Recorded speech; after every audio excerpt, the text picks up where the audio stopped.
I never thought I'd find myself in a situation like this, sitting at my dining table, staring at the remnants of a dinner that felt like a million years ago. My name is Mark, and I was married to Sarah for 5 years. We were the kind of couple that friends envied. We shared laughter, late-night talks, and a seemingly unbreakable bond. But lately, things started to feel off. At first, it was subtle. Her phone was always face down, and she'd jump whenever I walked into the room while she was texting. I chalked it up to her being busy with work. Sarah had a demanding job in marketing, and I thought maybe the stress was getting to her. Then there were the late nights at work that started creeping in more often than I liked. "Just a late meeting, babe, you know how it is," she'd say, her voice strained with a hint of irritation whenever I brought it up. I tried to ignore it, but the feeling of unease began to grow. She had become distant, almost cold, and our conversations felt scripted. The intimacy we once shared faded into polite exchanges and forced smiles. I wanted to believe it was just a phase, maybe a rough patch. But deep down, the gnawing feeling of betrayal was creeping in. There was something more going on, something I couldn't put my finger on. Then everything changed when a member from the support group I attended reached out to me. His name was Jason, a kind-hearted guy who seemed to genuinely care about everyone in the group. He pulled me aside one evening after the meeting, his face serious, but I could feel the weight of what he was about to say. "Mark, you need to know something," he began, glancing around as if checking for eavesdroppers. "I saw Sarah with someone from our meetings." My heart dropped. "What are you talking about?" I stammered, disbelief washing over me. Jason hesitated, then continued, "It was your AA sponsor, Tyler. They were at that little cafe on Maple Street laughing and, well, it didn't look like just friends catching up." Tyler, my sponsor, the man I trusted with my vulnerabilities, had betrayed me in the most profound way possible. I could feel the anger boiling inside me, mixed with a cold dread that gripped my stomach. This was not just about Sarah. This was about the one person I turned to for guidance and support. I didn't want to believe it. It felt surreal, like a scene from a movie that was too dark to be real. But as I stood there, listening to Jason's words, a wave of memories flooded my mind. Times when Sarah had come home late, the way she avoided eye contact, the small excuses that were starting to sound rehearsed. Everything clicked into place, and I knew I had to confront her. Fueled by a mix of anger and betrayal, I decided to confront Sarah that night. The thought of facing her sent shivers down my spine. My heart raced as I walked into our home, the familiar scent of her perfume lingering in the air, a stark contrast to the turmoil building inside me. I found her in the living room, scrolling through her phone, and I felt the weight of the world on my shoulders. "Sarah, we need to talk," I said, my voice steady despite the chaos around me. She looked up, surprise etched on her face, but the shadow of guilt was unmistakable. "What's wrong?" she asked, trying to feign innocence. I took a deep breath, knowing that I had to lay it all out there. "I know you've been seeing Tyler," I stated, watching as her eyes widened in disbelief. "Jason saw you. How could you do this to me?" Her reaction was almost immediate. It was as if she had been expecting this moment. "Mark, you must be mistaken. Tyler is just someone I've leaned on for support. You know how tough things have been," she replied, her voice dripping with insincerity. I could barely contain my fury. "Support? You've been having sex with him. Don't lie to me, Sarah." The words exploded out of me, raw and unfiltered, as I demanded the truth. She hesitated, her facade cracking. "Okay, yes, I was seeing him, but it wasn't what you think. You've changed so much since you started going to those meetings, and I felt lonely. I didn't want to burden you with my feelings." Her excuses felt like daggers, twisting and turning in my heart. I had tried my best to support her through my recovery, and to hear her throw my struggles back at me was beyond infuriating. The room felt charged with an unspoken tension, and I knew this conversation was just the beginning of a long emotional journey ahead. The emotional impact of her betrayal hit me like a freight train. It was a strange cocktail of rage, sadness, and disbelief. I had loved her fiercely, trusted her completely, and now I was left grappling with the reality of her infidelity. Every word she spoke felt like another betrayal, another layer of the wall that had been built between us without my knowledge. I felt a deep sense of loss, not just for the life we had built together, but for the trust that had been shattered in an instant. The anger was consuming me, but beneath it, a darker void of sadness threatened to take over. I had never considered that I would be the one betrayed in such a profound way, and as I stood there, I knew I had a choice to make. Would I fight for our marriage, or would I walk away from the woman I once thought I knew? The decision loomed over me like a storm cloud, and I felt utterly unprepared for the journey ahead. The days following that fateful confrontation felt like I was walking through a fog. I barely slept, often staring at the ceiling, replaying the moment Sarah admitted to her affair over and over in my mind. Each time the pain felt fresh, and every excuse she offered cut deeper than the last. The betrayal by my wife and my AA sponsor was a betrayal layered in a way I couldn't begin to untangle. I spent hours in the support group, feeling hollow and detached. My friends there noticed something was off. Jason, the guy who had initially informed me of Sarah's affair, tried to reach out. "Mark," he said gently one evening, "I'm here for you, man. If you want to talk, just let me know." It was kind of him, but I couldn't bring myself to open up. I felt like I was living in a paradox, seeking solace among friends while simultaneously feeling utterly alone. The reality of my situation began sinking in. I discovered that the affair had been going on for months, a fact slowly pieced together from bits of information I gleaned here and there. I stumbled upon texts on her phone when she accidentally left it unlocked one morning. The casual nature of their exchanges, filled with inside jokes and plans for secret rendezvous, filled me with a rage I had never known. I felt like a stranger in my own life, in my own home. I decided to take a different approach. I would gather evidence, not just for closure but for clarity. I started documenting everything. The times she came home late, the conversations that felt forced, the small changes in her behavior that I had brushed aside. As the days turned into weeks, the weight on my shoulders felt insurmountable, yet I knew that confronting Sarah again would be necessary. I needed to find out if there was any shred of honesty left in her. The night I finally confronted her again, I had planned meticulously. I had notes, dates, and even screenshots of the conversations I had seen. I wanted her to know that I wasn't going to let her minimize what had happened. When she walked in, her usual cheerful demeanor was nowhere to be found. I could see the anxiety etched on her face as she stepped through the door. "Mark, do we have to do this again?" she asked, her voice tinged with annoyance. "Yes, we do," I replied, my tone firm yet measured. "I've been thinking about everything and I want the truth this time. No more excuses. You've hurt me and I deserve to know how deep this goes." The confrontation that followed was nothing short of explosive. Sarah tried to maintain her composure, but the cracks in her facade were visible. "What do you want me to say?" "Yes, I slept with him. I was lonely. You were wrapped up in your own world," she shouted, her voice rising as the anger bubbled over. I felt my heart race, emotions swirling chaotically within me. "You could have talked to me, Sarah. You could have come to me. Instead, you chose to betray me, to betray our vows. You chose to go behind my back with the one person I trusted to help me." The rage in her eyes flickered for a moment, replaced by a look of guilt. I know I messed up, but I didn't think you'd find out. I thought I could handle it, that it wouldn't have to come to this. I didn't want to hurt you." The words felt empty as they spilled from her mouth. I had heard them before, like a broken record, and every iteration chipped away at my hope for a sincere response. "You didn't think about me at all, did you?"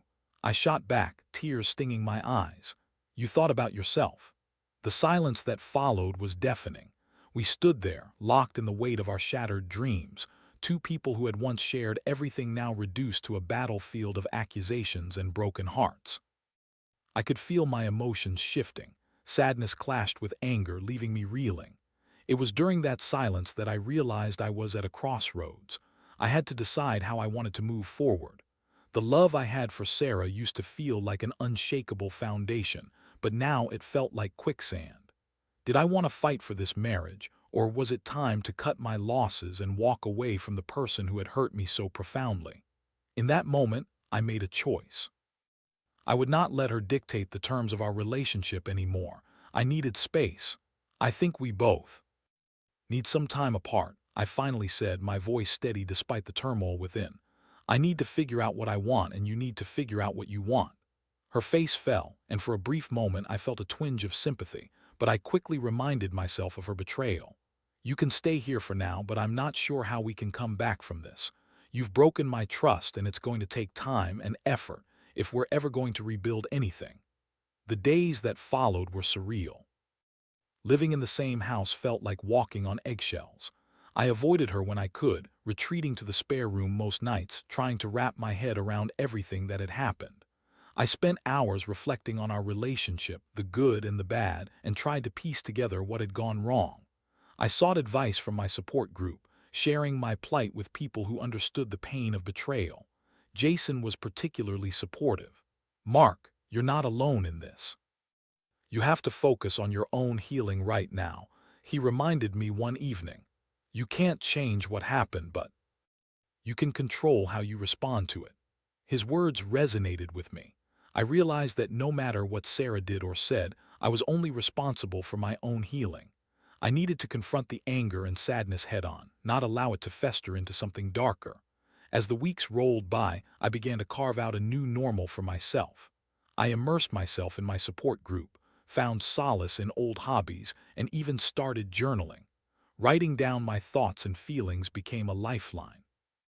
It gave me clarity, allowing me to untangle the web of emotions swirling around me. But despite my efforts to focus on my own healing, the weight of Sarah's betrayal still loomed large. I was not prepared for the emotional roller coaster that lay ahead. Each day brought new challenges, new waves of anger and sadness crashing over me. It was a constant battle, but I was determined to find my way through. I no longer wanted to be a victim of someone else's choices. I wanted to reclaim my life, my sense of self, and my happiness. As time continued to stretch on, I found myself at a crossroads, grappling with an internal struggle that felt as relentless as the tide. I had set boundaries with Sarah after our confrontation, and while it was unsettling to share a home with someone who had become a stranger, I knew that I couldn't let her dictate my emotional state any longer.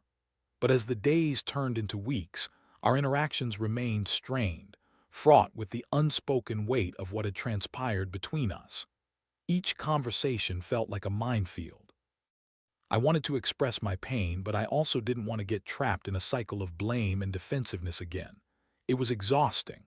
One evening, as I sat alone in the living room scrolling through my phone, I noticed a text notification pop up on Sarah's phone from Tyler.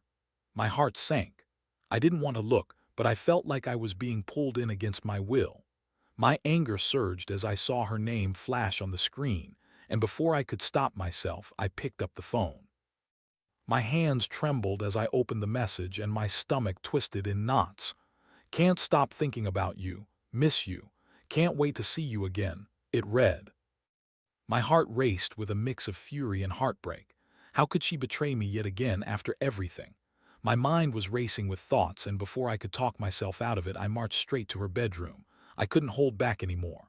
"Sarah, we need to talk," I yelled, barely holding back the torrent of emotions threatening to spill over. She looked up from her laptop, startled. "What is it now, Mark?"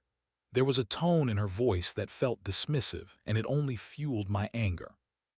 "Are you really still texting him, after everything that's happened?" I demanded, thrusting the phone in her direction as if it were a loaded gun. "Do you have any idea how badly you're hurting me?" She glanced at the message and then back at me, her face a mask of defiance. "I can't just cut him out of my life like that. He's my friend." "Friend? A friend doesn't send messages like that." I shot back, my voice rising in volume. "How can you still defend him after what he did?" "Because he's the only one who understands me right now." She snapped, her frustration evident. "You've been so consumed by your recovery that you've ignored everything I've needed. I was there for you when you were struggling, but where were you for me?" Her words hit me like a slap to the face. I had been so focused on my own pain, trying to navigate the tumultuous waters of betrayal, that I had neglected her feelings. Still, I couldn't fathom how she could justify continuing to communicate with Tyler. "We're supposed to be working through this together," I exclaimed, my voice shaking with anger. "But it feels like you're still hiding behind him, using him as a crutch instead of confronting the damage you've done to us." Sarah let out a frustrated sigh, her eyes welling with tears. I know I messed up, okay, but I don't want to lose you, Mark. I didn't mean for any of this to happen. Didn't mean for it to happen. You made a choice. You made a conscious decision to cheat on me. I couldn't contain the hurt and betrayal that spilled out with my words. We stood in the living room, both of us panting in the aftermath of our heated exchange. I could see the conflict in her eyes, a blend of guilt and resentment. For the first time since this ordeal began, I worried that she didn't truly understand the gravity of her actions. This wasn't about just one mistake, it was about how deeply she had shattered our trust. I need space to think, I finally said, the exhaustion settling in my bones. I can't do this anymore, not like this. As I turned to leave, I heard her voice call out, soft and shaky. Mark, please don't leave me. I'll fix this, I promise. But I was already drowning in confusion, resentment pulsing through my veins. I walked away, the weight of her words hanging over me like a storm cloud. I knew I needed to take a step back and really evaluate what I wanted moving forward. The next morning, the house felt colder, more like a stranger's home than my own. I grabbed a cup of coffee and sat in the kitchen, staring out of the window into the dim morning light. I was at a tipping point. I called Jason later that day, and he picked up immediately. "Hey man, how are you holding up?" "I don't even know, honestly," I replied, feeling the heaviness of my emotions pressing down on me. I confronted Sarah again. She's still texting Tyler, and I can't get through to her at all. "Have you thought about what you want?" Jason asked gently. "It sounds like you're in a really tough spot." "I'm just so confused," I admitted, raking my fingers through my hair. Part of me wants to work things out, but another part of me feels like I'd be selling myself short.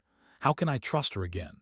"Trust is hard to rebuild," he said, "but you have every right to put yourself first in this situation. You've done the work to get better, and you deserve a partner who respects that." His words struck a chord. I realized I couldn't keep waiting for Sarah to take responsibility for her actions. I had to prioritize my own healing and self-respect. I didn't want to be someone's second choice or a safety net. I decided to take a day to clear my head and escape the tension of the house. I took a long drive out to the coast, letting the fresh air and sounds of the waves wash over me. It was in that moment of solitude that I began to see things more clearly. I had to come to terms with the fact that I could either continue to fight for someone who hadn't fought for me or choose to step away from the pain. As I sat on the beach, the sun dipping below the horizon, I felt a sense of clarity washing over me. I realized that I wasn't just battling for my marriage, I was battling for my self-worth. I wanted to be in a relationship where love and respect flowed both ways. I suddenly felt a surge of confidence in my decision-making. When I returned home later that night, I noticed Sarah was already in bed, the house dimly lit. I took a deep breath, feeling the moment had come to set the parameters for our future, whatever that might hold. It was time for me to make my decision clear. "Sarah," I called softly, and she stirred slightly, blinking awake. "Mark," she replied, her voice tinged with worry. "I think we need to talk again." I could see the tension in her shoulders as she pulled the covers closer to herself. I was determined to communicate my feelings clearly and firmly. No more running from the truth, no more excuses. "I don't want to keep living in ambiguity," I started, my heart racing. "I can't keep doing this to myself, and I don't think it's fair to either of us. We need to figure out if we're going to fight for this or walk away." The moment of truth lay ahead of us, and I was ready to face it. The atmosphere in the room shifted as I sat on the edge of the bed, feeling both resolute and vulnerable. Sarah's expression morphed from confusion to a mix of anxiety and anticipation. I knew this conversation was crucial, yet the uncertainty loomed heavy between us, like a dark cloud waiting to unleash a storm. "Mark, please don't say what I think you're going to say," she implored, her voice trembling. There was a hint of fear in her eyes, and for a brief moment I felt a twinge of sympathy. But I quickly reminded myself of the betrayal, of the hurt that had become a constant companion in my life. "I'm not here to hurt you," I began, my voice calm despite the whirlwind within me. "But we can't keep pretending everything is fine. We need to acknowledge what's happened, what you did, and address whether there's a way forward for us." Sarah took a deep breath, her shoulders sagging slightly. "I know I messed up, Mark. I'm so sorry for everything. I never wanted to hurt you. It was a horrible mistake." Her words felt rehearsed, and part of me wanted to believe her, but another part of me felt a growing resentment. A mistake. Sarah, this was a choice. You chose to betray my trust, to go behind my back with someone I trusted. How can I believe that you won't do it again? She opened her mouth to respond, but I held up my hand to stop her. I don't want to hear excuses right now. I need to know if you're willing to put in the work to rebuild the trust that you shattered. Are you willing to cut ties with Tyler for good? Can you commit to being open and honest with me moving forward? Tears streamed down her face, and I could see the weight of her choices pressing down upon her. I don't want to lose you. I can do it, I promise. I'll block him. I'll do anything you need. I felt a flicker of hope, but I couldn't let myself get swept away so easily. It's not just about blocking him. It's about understanding why this happened in the first place and addressing the issues that led you to him. I don't want to become a fallback option for you because you're feeling lonely or neglected. It's not enough for me. Her eyes widened, and I could see the realization dawning on her. I'll go to therapy if that's what it takes. I'll do anything, Mark. I want to fix this. I nodded, appreciating her willingness to seek help. That's a good start, but we both need to commit to this. It's not going to be easy, and it's going to take time. Time is what I'm willing to give you, she replied earnestly. I know I messed up, but I love you. Please don't give up on me yet. I sighed, the exhaustion of the past weeks weighing heavily on my shoulders. I'm not saying I'm giving up on you, but I need to take a step back to figure out what I truly want. I can't keep living in this limbo. If we're going to attempt to rebuild, we need to establish boundaries and trust each other completely. The room fell silent as we both took a moment to process the gravity of our discussion.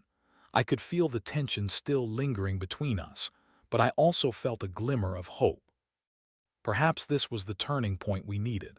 Let's start with some ground rules, I proposed, my tone steady. You need to remove Tyler from your life completely, block him on everything. No communication, no social media connections. If we're going to move forward, I need to know that you're fully committed to this relationship. I will, I promise, she assured me, wiping her tears away. I'll block him right now. I watched as she grabbed her phone, her hands trembling slightly. After a few moments, she looked up at me, her eyes filled with determination. It's done. I'm done with him.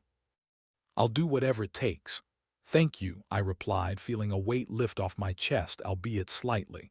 But this isn't just about that. We both have to be willing to work on ourselves individually as well. We can't just sweep things under the rug and pretend everything will magically be okay. She nodded, her expression serious. I understand. I'll find a therapist and start going to sessions. I want to understand my actions and how I can become a better partner for you.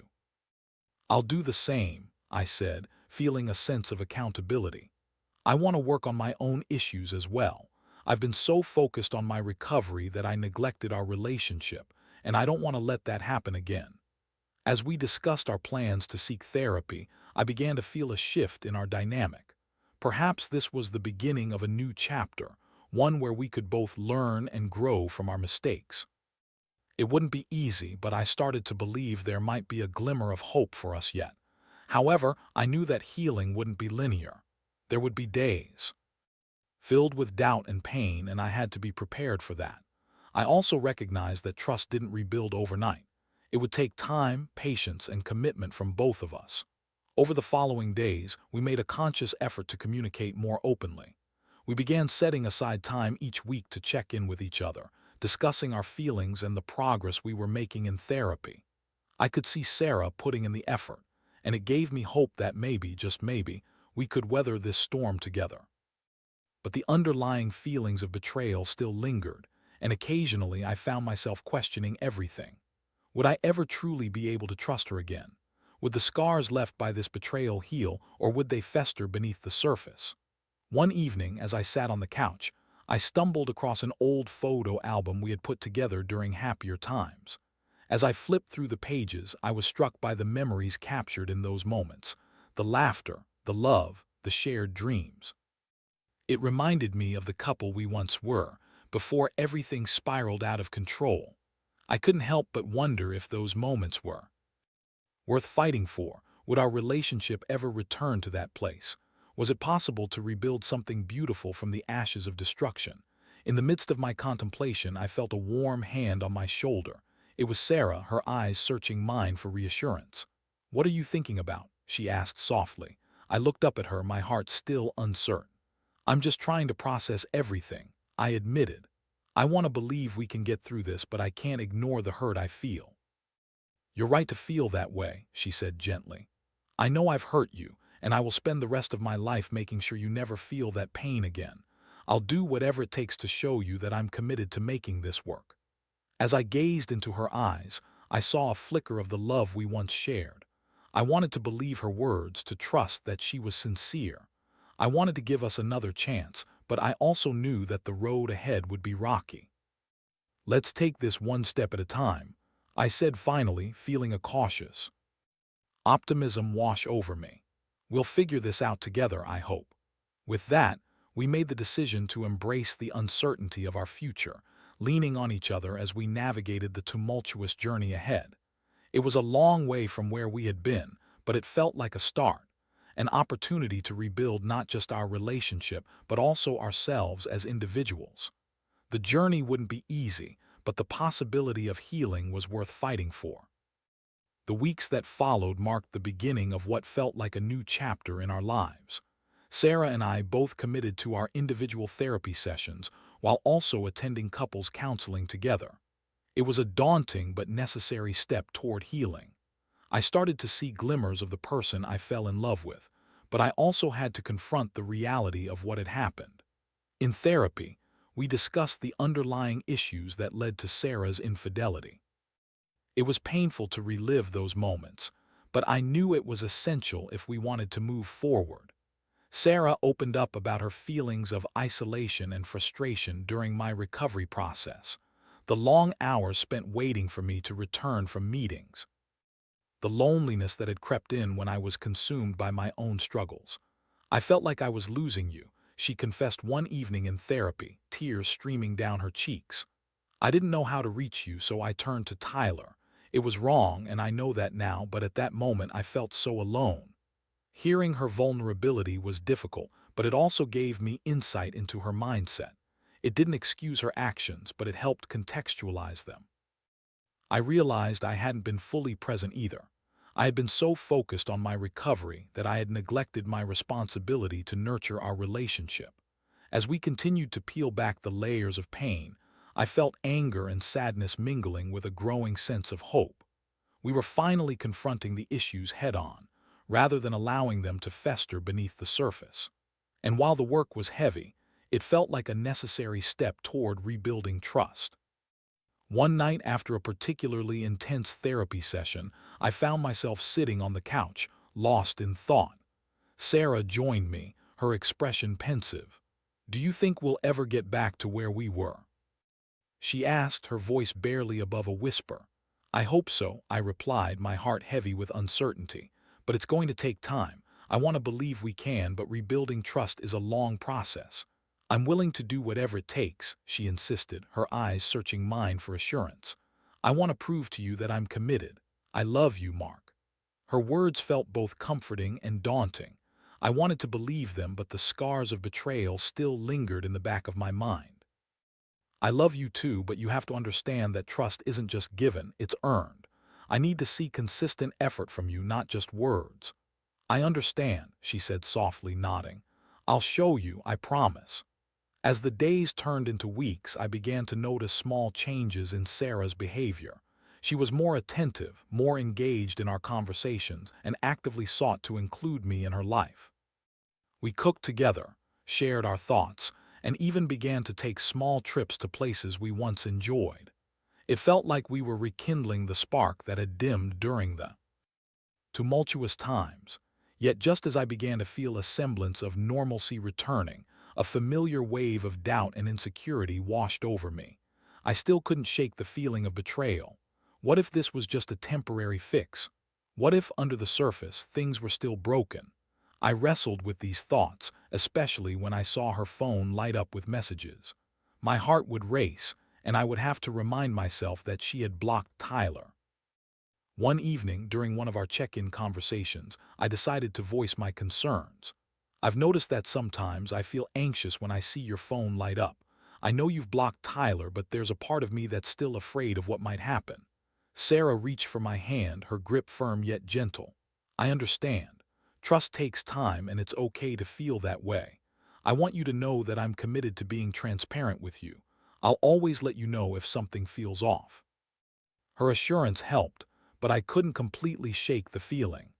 As we continued our joint counseling sessions, we worked on communication skills, learning how to express ourselves without becoming defensive. It was challenging, but I began to appreciate the progress we were making. Then came the day when we had a breakthrough. We were sitting in the therapist's office discussing the future when she posed a question that struck a chord. "What does a healthy relationship look like to both of you moving forward?" I looked over at Sarah, and for the first time in a while, I felt a glimmer of hope. "For me, it looks like open communication, mutual respect, and a commitment to each other," I replied, feeling a rush of honesty. "I want to feel valued and not fear betrayal again." "I want the same," Sarah echoed, her eyes shining with sincerity. "I want to be someone you can trust, someone who supports you, and I want to grow together, not apart." In that moment, the weight of our struggles began to lift. I could feel our connection strengthening, and it filled me with a sense of hope I hadn't felt in so long. Yet, as much as I wanted to believe we were on the right path, I knew that the journey was far from over. We had made progress, but the healing process would require ongoing effort and commitment from both of us. I needed to remain vigilant, not only for my own sake but for the sake of our relationship. That night, as we lay in bed, I turned to Sarah. "No matter what happens, I want you to know that I'm willing to fight for us. I want to rebuild what was lost, but it's going to take both of us to make it work." "I'm in this with you," she replied, her voice steady. "I'll do whatever it takes." "You deserve that." And for the first time in a long time, I felt a sense of peace wash over me. We were embarking on a difficult journey, but we were doing it together. I knew there would be challenges ahead, but I was determined to face them head-on with Sarah by my side. As I drifted off to sleep, I couldn't help but think about the resilience of love. It had been tested, but perhaps it could also be transformed into something stronger, more profound. We were both learning to navigate the complexities of our emotions, and together we could create a future filled with hope and healing. But the question remained, would we be able to sustain this newfound strength, or would we falter when faced with the inevitable challenges that lay ahead? Only time would tell. As the weeks turned into months, Sarah and I continued to navigate the complexities of our relationship with caution and determination. Therapy became a cornerstone of our healing process, providing us with tools to communicate effectively and address the underlying issues that had led to our breakdown. It was hard work, but slowly we began to piece together the fragments of what we once had. We established a routine that encouraged openness. Every Sunday evening, we would sit down and reflect on the week, what went well, what we struggled with, and how we could support each other better moving forward. Those conversations were often difficult, but they also fostered a sense of accountability that had been missing for so long. One Sunday night, as we settled into our usual spot on the couch, I noticed a change in Sarah. She seemed more relaxed, more present than I had seen her in a while. "I've been thinking," she started, her tone serious yet full. "I know I've let you down, but I want you to know how much I appreciate your patience and understanding. It hasn't been easy for either of us, but I see now how much I needed to change." I nodded, feeling a mixture of pride and caution. "I appreciate you saying that. I've been doing a lot of reflecting as well," I replied. "I've realized my own shortcomings, too. I was so consumed by my recovery and my pain that I neglected to check in with you. I want to make sure we're both being heard." Her eyes lit up with understanding. "I think that's key. It's easy to fall into the trap of focusing on our own struggles, but we can't forget about each other. I want to make sure you feel supported just as much as I do." As we continued our conversation, I felt a sense of mutual respect growing between us. It was a stark contrast to where we had been just months prior. There was a newfound commitment to our relationship, a recognition that we were both in this together, and it felt liberating. However, the road was not without its bumps. There were still moments of insecurity when I would question whether Sarah was truly committed to the changes she was making. It was difficult to quell that nagging voice in my head that warned me of potential betrayal. But I also knew that healing takes time, and I had to allow space for those feelings. One evening, after a particularly tough week where I had wrestled with my own insecurities, I decided to share my feelings with her. "I've been struggling a bit," I admitted, my voice low. "There are times when I feel anxious, like maybe you'll slip back into old habits. I don't want to feel this way, but it's hard." Sarah listened intently, nodding as I spoke. "I get it, Mark. I understand why you'd feel that way, and I want to reassure you that I'm committed to making this work. I can't change the past, but I can show you through my actions that I'm in this with you." Her sincerity resonated with me, but I still felt a twinge of fear. I know it's not easy for either of us. I don't want to keep feeling this way, but it's hard to shake the fear of being hurt again. "We're both learning," she replied softly, "and I promise that I'll always be open and honest with you. If there's ever a moment when I feel overwhelmed, I'll reach out instead of retreating." That night, as I lay in bed next to her, I felt a flicker of hope reemerging. It was small, but it was there, a quiet assurance that we were moving in the right direction. I clung to that feeling as we both drifted off to sleep, easing into the comfort of each other's presence. As the months slipped by, Sarah and I continued to flourish. We made a point to reconnect with one another through shared activities, whether it was cooking new recipes together, going for long walks, or even taking weekend trips. Each moment reinforced our commitment to rebuilding our relationship from the ground up.